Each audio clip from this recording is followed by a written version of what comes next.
We, like so many other people in America and around the world, we lost our job due to COVID. As a result of that, we're at a crossroads. We didn't really know what we were going to do.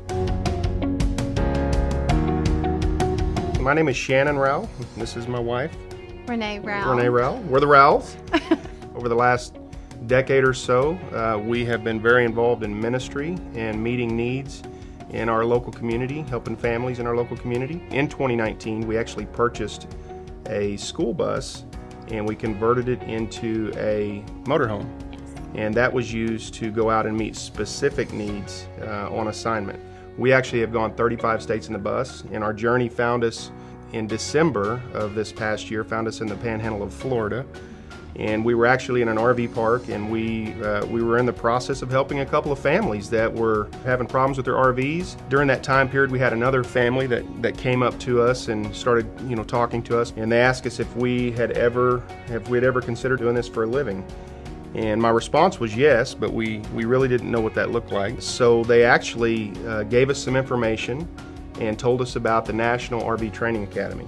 As a result, we were blessed through this family to be able to come to the fundamentals, the RV fundamentals course. And we came and toured the school, and we met with Mr. Cooper.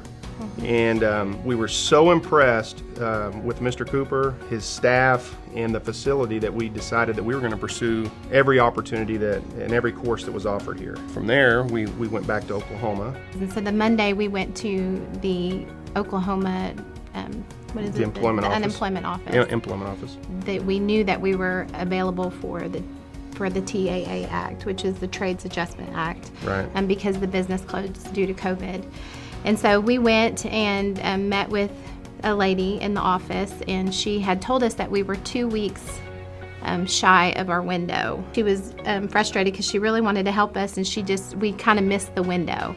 And she was like, "Why didn't you come sooner?" And I was like, "Well, we didn't even know the school existed until last week." And so she's like, "Well, let me see what I can do." And so they were able to approve it and open the door for all Oklahomans to come who fall under that category where they meet the requirements of the Trade Adjustment Act. Not only did this bless our family, but we're so excited that it opened the door for other families in Oklahoma to come and participate in this amazing program. Prior to coming to the school, we had put solar on our bus, and it's been working well.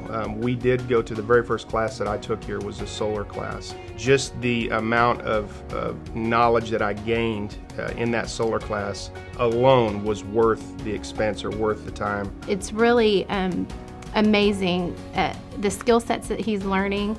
But not only that, we're going to be able to be a family and be able to do these things as a family. And we have a 17-year-old daughter, and so just being able to really plug into her and to go out and help other families, but also to be a family in that environment, we're just really excited about it. So if you're a parent and you're watching this and you're debating on whether or not to send your children to college or trade school or anything like that, I encourage you to really look at the NRVTA. Absolutely. Because this is going to be just a great career for them, but it's going to give them freedom. If you're in a place where you feel stuck in your 9 to 5 or your 6 to 9 or whatever your hours are, that you can set yourself free. Yes. And I just encourage you to take that step. And I will tell you, I'd heard Mr. Cooper say all roads lead to Athens. And I will tell you that you need to circle Athens on your calendar and reach out to the NRVTA. The RV industry has never been more popular than it is right now, and it's never been so understaffed. We need thousands of technicians and inspectors just like you. Click the link below to learn more and get your future started today.